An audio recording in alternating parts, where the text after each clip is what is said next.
Did you know that there has been an ongoing war in the violin community that spanned over the past 50 years? You wouldn't believe the amount of pain and suffering this thing has caused. And as someone who's fought on both sides, I'm ready to reveal to you what it is. It's this. How could this thing cause so much pain and suffering?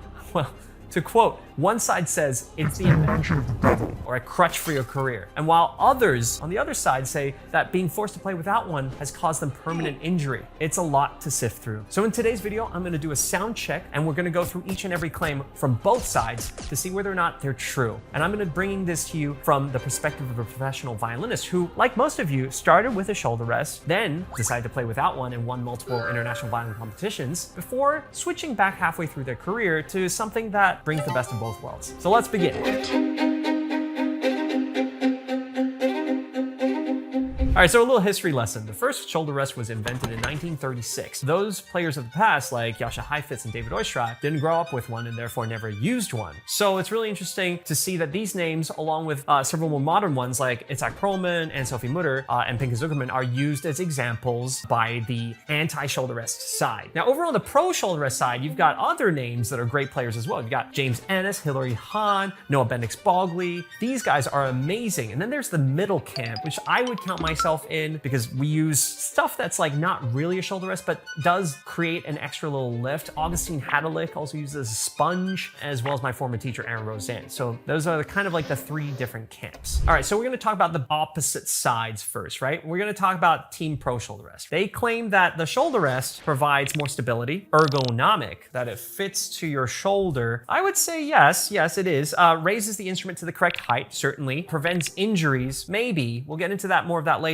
Allows you to more easily keep the violin stationary during shifts. Okay, that's definitely true. Also helps with intonation and sound, especially for younger players. I do think that that's true too. Now, Team No Shoulder Rest says that there's more mobility from the violin, right? You can get different angles. You can get like more of a 360 angle. And this is their most important claim. You develop a more personal and nuanced sound because you're learning the instrument through this unstandardized way of exploring what works and what doesn't work, and therefore creating a creative way of playing and sound that fits only uniquely to you. That's absolutely true. They also claim that it's the way the instrument was designed to be played back in the Baroque period, especially. Yeah, I'm not so sure about that because we use different strings now, and if you really want to get into period instruments, you'd have to change your tuning and everything like that. I don't know about that. Their last point is that it teaches you to be more relaxed and not death grip the violin. That I definitely agree with. So those are the two different opposing angles, pro shoulder rest and no shoulder rest. Now, I've tried both extensively. Like many of you, I started at the age of 4. I used kind of a sponge before moving on to a proper shoulder rest when my violin was big enough. I actually had something similar to this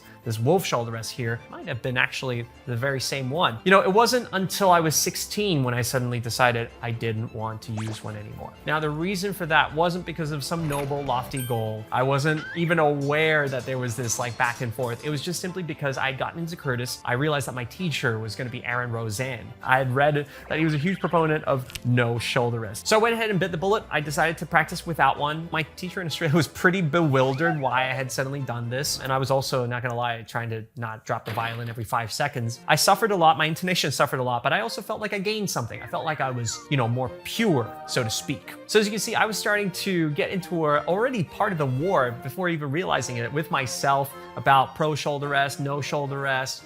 The fact that I felt like I was more pure without using one already, you know, dictated that. Now you have to figure out which one works best for you by obviously trying out both setups. And to also keep in mind that there are great violinists who use a shoulder rest and there are great violinists who don't use a shoulder rest as well. But you know what they have in common? It's the fact that they are equally confident when it comes to playing in front of people. Now that confidence requires practice, which is actually quite difficult because where do you get in front of people? That's why I, along with many musicians around the world, use Tonic, which is an app where you can open a live practice room where people can come in, give you feedback, just give you a motivation to make it fun. Who knew that you could actually enjoy yourself while improving at something? If this sounds fun to you, which I assure you it definitely is, give it a download. It's completely free by scanning this QR code on the screen or from following the link in my description below. So first, to establish a baseline, I think it's the easiest to play without a shoulder rest. So here we go, bareback.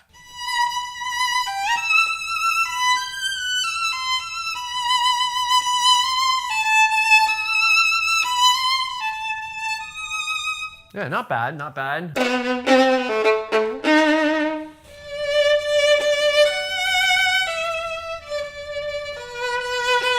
All right, now let's try shifting.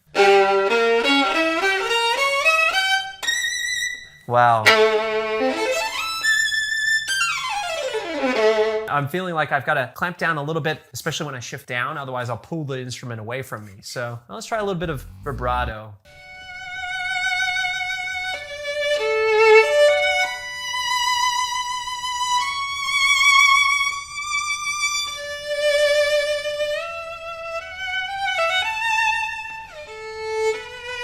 It's been a while since I played without a shoulder rest, but yeah, I definitely feel that there's more mobility than playing with one, for sure. Yeah, I feel a little more quirky when I play, if that makes sense. Yeah.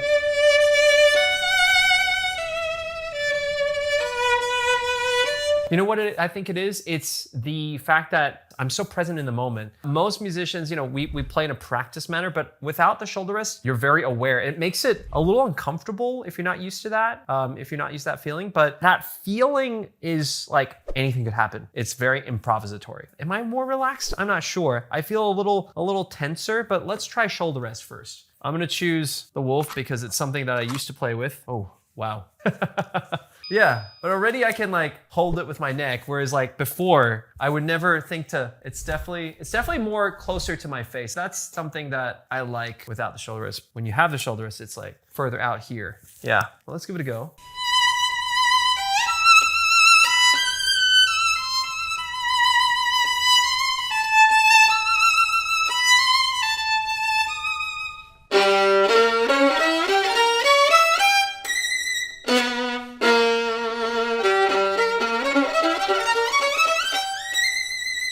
I'm definitely clamping down more on the instrument. I'm feeling like there's push against, but I'm also pushing down with my chin more as well. So an odd way, the tension is now transferred against my chin. I feel like this is definitely the ingredient to give yourself a darker violin hickey. It's the shoulder rest, for sure. Actually, I did remember noticing that once I switched to without shoulder rest, like my violin hickey wasn't as severe.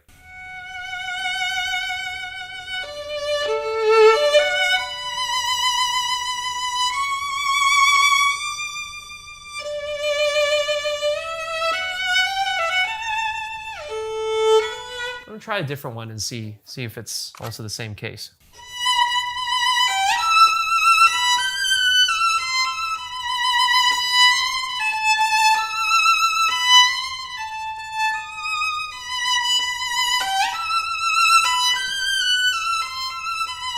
Yeah, this is a little more what I'm used to. It could just be the fact that, you know, I've got the shoulder rest more back, and so I'm still feeling the crucial part, which is this part of the violin, the back, the edge of the violin against my collarbone. I'm still, I think, inherently lifting the violin more. Yeah, that's if I remove that right now. Right, yeah, it's the same position, but I'm not clamping down as much. You'd think would be more comfortable, but then, you know, with comfort, you kind of, I think I was taking advantage of that. It was making me do that.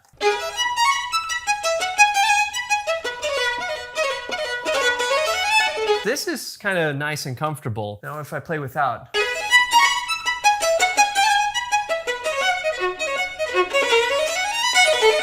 You know, I feel like when I play without, there seems to be a little bit more excitement or something. Maybe it's the effort. It's a little harder, so it reminds you that you can't get too comfortable, especially if the music requires you to, you know, exude, I don't know, excitement like what we just played. This one is great. You know what?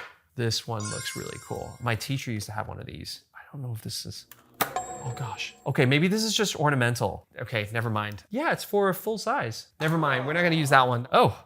My gosh, this one is huge. Full on tank, like a tank shoulder rest. Oh, wow. Oh wow, the sound changes. Oh Oh yeah. So I don't know if you can hear this, but from my end, it definitely, it's getting dampened. Oh, also this one doesn't feel very comfortable, despite it being more ergonomic. It's got the disadvantages of a shoulder rest and none of the advantages. Not to turn this into a product review, but to continue my personal journey. So I was using a shoulder rest, then I went to Curtis and didn't use one. And for the beginning of my career, you know, I won the Queen Elizabeth, won the menu competitions, all without a shoulder rest. One day, I think it was like 5 or 6 years, around 2015, 16, when I decided I needed to change. And the feedback that I was getting was that my sound at the time wasn't really quite reaching into the audience. It just wasn't good. That was the feedback, and it was very hard to accept that. But around the time, I had also just switched to a new instrument, which was also a Stradivarius, by the way. But this particular Stradivarius couldn't quite be played without a shoulder rest. It would just dampen so much sound. And at the time, I was using like a sponge underneath my jacket, and so I had a little bit of lift, but still not enough where it wouldn't touch the back of the instrument. It made me realize that, okay,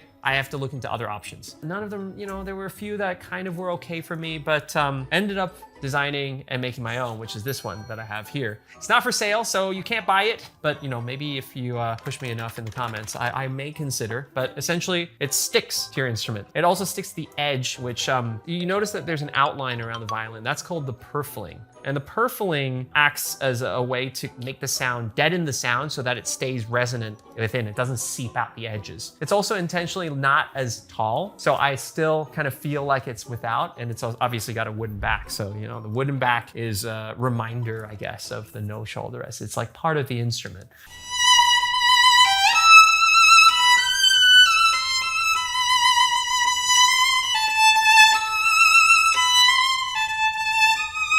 Yeah, to me, I mean, the sound is just, it's glorious, you know? It adds to the sound, actually.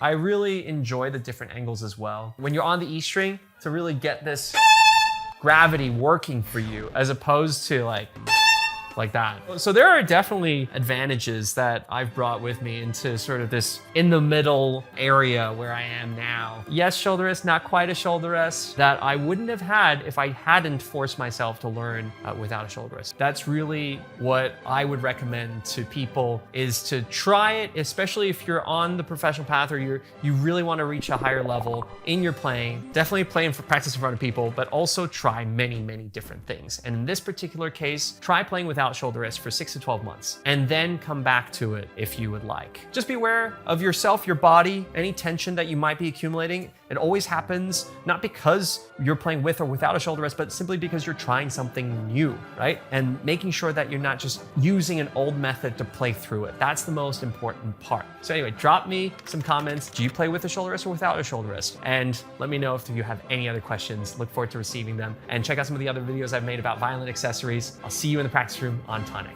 Bye.